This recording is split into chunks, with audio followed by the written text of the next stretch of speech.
Dink julle die wol van Rooikappie en die 3 beertjies is van selfde?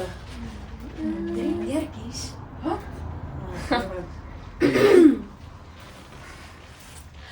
Kuns is die leuen wat ons help om die waarheid te sien, het die groot Spaanse kunstenaar Picasso gesê. Geagte voorsitter, dames en here, sprokies is mos ook 'n vorm van kuns en maak geen fout nie. Alhoewel hulle in baie gevalle ons waarsku teen die gevare van leuns en liegstories. Kan al wat sprokie is jou maklik verlei en mislei om te dink dis die waarheid. Jy moet maar jou flink dinkpet opsit as jy nou weer na 'n Disney sprokie kyk. Of dalk een lees. Of dalk luister na een. Dis nou as jy gelukkig genoeg is, dat iemand in jou huis nog die groot groen Grimm sprokiesboek nader trek en vir jou lees. Dis mos lekker om so af en toe in daardie towerwêreld met jou verbeelding te kan verdwyn. Sprokies gee vir ons 'n wêreld waar paddas prinse word. En reëse wat uit die wolk kan klim, teen magiese boontjie ranke af. Ons geniet dit goed. Daar is min dinge so lekker as om op 'n reënerige Saterdagoggend, terwyl ma en pa nog slaap, voor die TV in jou pajakkies, jou gunsteling Disney sprokie vir die soveelste keer te kyk. Maar as die sprokie verby is, moet jy nog steeds jou kombers terugvat kamer toe. Met die sjokoladepapiertjies wat intussen onverklaarbaar onder die bank en tussen die kussings verdwyn het, steeds weggegooi word. En jy met jou sokkies wat halfpad deur die film op die koffietafel beland het, nog steeds wasmandjie toe vat. In sprokies hardloop 'n dapper prins lank agter 'n spoestertjie aan om haar verlore skoentjie aan haar terug te besorg. Nie in ons huis nie. Nee.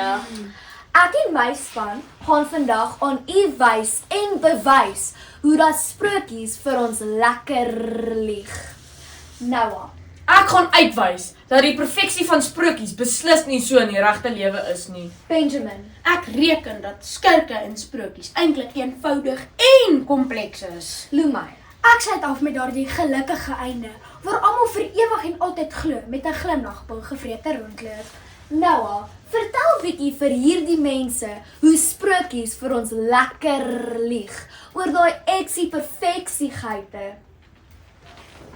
Dankie Melania. Die skrywer Primo Levi skryf 'n 1975 boek, The Periodic Table, dat perfeksie behoort aan reeds gemaakte gebeure. Nie die gebeure waar ons in leef nie. Daar waar prinse en spiere eintlik 'n sinoniem opgeteken word. En sprokies is mos oorvertelde stories, waar geen prinsesse al ooit 'n slegte haardag gehad het nie. Behalwe miskien Rapunzel. Skrywer Mirja Naas skryf op die 25 Junie 2025 artikel op linkinspringer.com in die artikel Fairy Tale, a psychoanalytic review. Jy weet, in die een wat altyd deel, altyd vriendelik is en altyd hul broccoli geniet. Dis baie vandag. Maar wag! Dis nie net die goeies wat belangrik is nie, dis die slegte karakters, die nare stiefma, die grille regte heks, of daai ou wat lyk of hy nog nooit 'n bad gesien het nie, is eintlik net so belangrik. Glad nie weird nie. Sprokies jok, maar op 'n slim manier. Juis omdat hulle so oordryf word, besluit ons vinnig. Okay, wow. Ek wil nie so wees nie. So ja, sprokies is nie net stories nie, dis geheime lewenslesse. Net met meer drake, towerstaffies en prinse met kuive wat baie dramaties oor hulle eie voete val. Ja, Benjamin sal ons meer daaroor praat. Professor in Engels, John Smith, skryf in sy 27 Mei 2025 artikel Fairy Tale, the reality of words.word.com, dat die sprokies is 'n leuen, nie noodwendig sleg bedoel nie. Dis juis daar om 'n ideaal te dien. Iets om na te streef.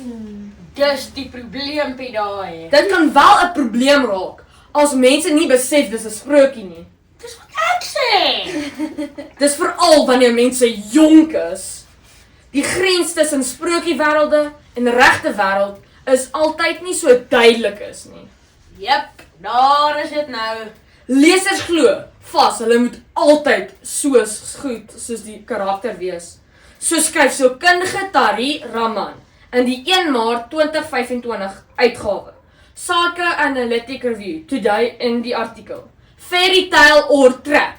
Bog man, dit kan nie wees nie. Wie dink nou hulle is veronderstel om soos 'n sprookieskarakter te lyk? Jy gaan verbaas wees. Ja, ek hoor wat jy sê, Lemay. Jy verwoord eintlik wat die gehoor ook dink. Daai perfeksie is sonder nonsens. Niemand kyk ooit na 'n troll in 'n sprokie en sê, "Ja, dis hoe ek veronderstel om te lyk nie." Jep. Waarvan praat jy? Kyk na julle twee. Is dit? Toe nou julle drie, dames en julle, voordat hierdie hele besigheid hier langs my in 'n riller ontaard, kom ons luister bietjie wat Benjamin te sê. Benjamin, hoe bedoel jy dat die booswig in die sprokie te eenvoudig en kompleks is? Wel, Melania, in enige sprokie weet ons mos wat goed en sleg is. Daar is 'n heks met 'n vieslike knobbelneus. Alle stiefma's is altyd die booswig. Die prins is so charmant. Nee? Sielkundige Bruno Bettelem skryf in sy 2010 boek The Uses of Enchantment, The Meaning and Importance of Fairy Tales, dat sprokies die wêreld vereenvoudig, omdat die helde en skurke so duidelik van mekaar verskil. Volgens hom help hierdie eenvoudige skeiding kinders om morele lesse makliker te verstaan. Mense verkies dat die slegte karakters duidelik as skurke uitgebeeld word, omdat dit die storie meer regverdig en verstaanbaar laat voel. In die regte wêreld werk dit nie altyd so eenvoudig nie. Daar is baie mense van wie jy nie hou nie, en dit maak hulle nie noodwendig 'n skurk nie. Wow. Gelukkig in Sprookieland kom die skurk tot 'n lelike einde.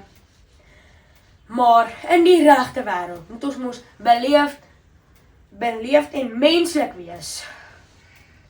Skrywer van kinderboeke, Shoy Robbins, verduidelik in haar 2024 boek The Evolution of the Fairy Tale Villain op academy.edu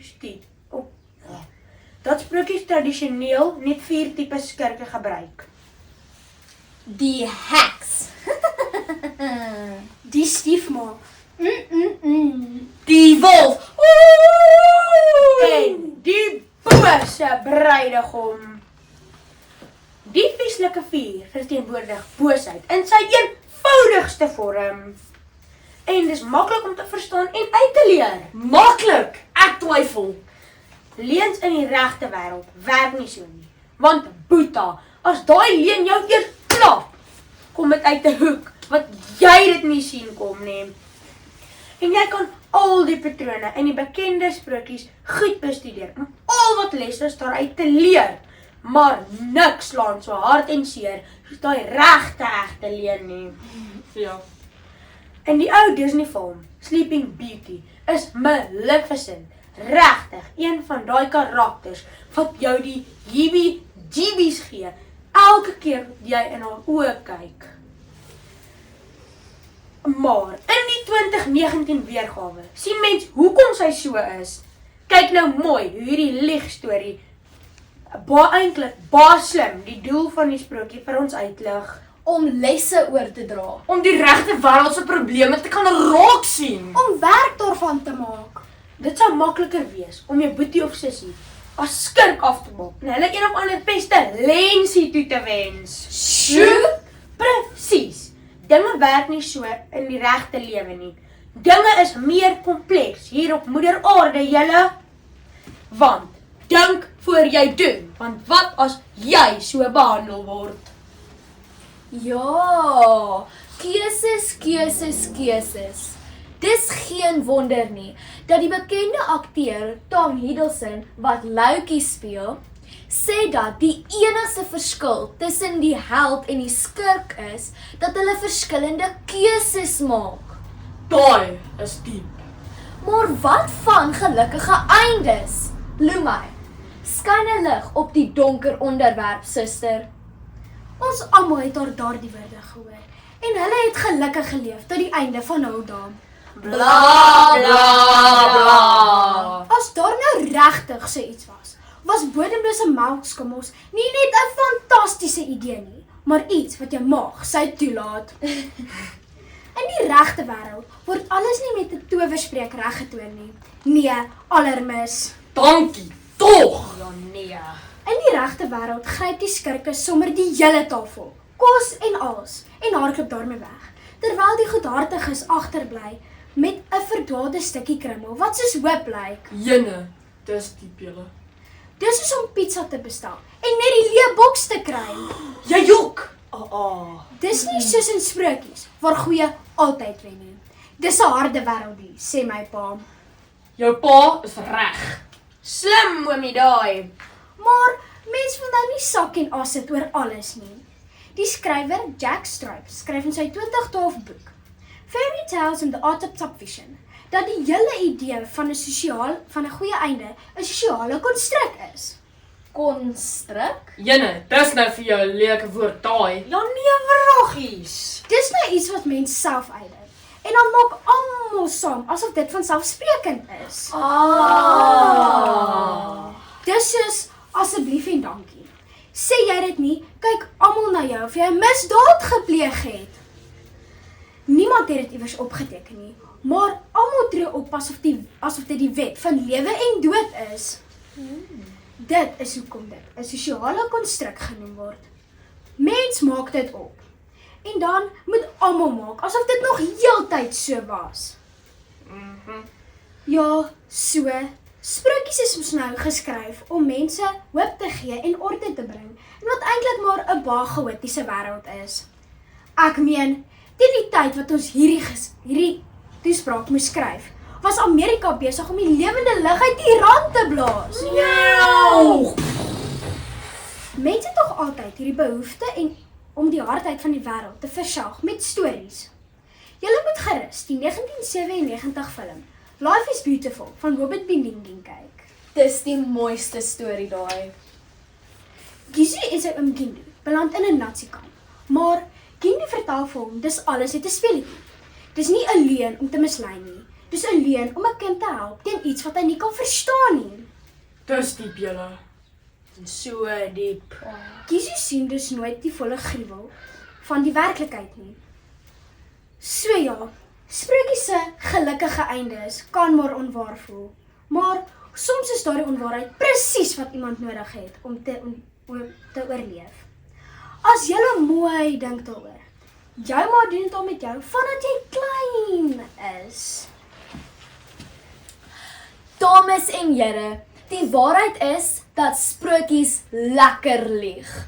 Daar is beslis verskille tussen hoe dinge in sprokies vertel word en hoe dit in die werklike lewe uitspeel. Alles is nie altyd eksie perfeksie nie. Daai slegte ou is daar vir 'n rede. Al eindig nie alle dinge soos wat ons dit wil hê nie, sê ons nou. Fluit. Ons storie is vereers uit.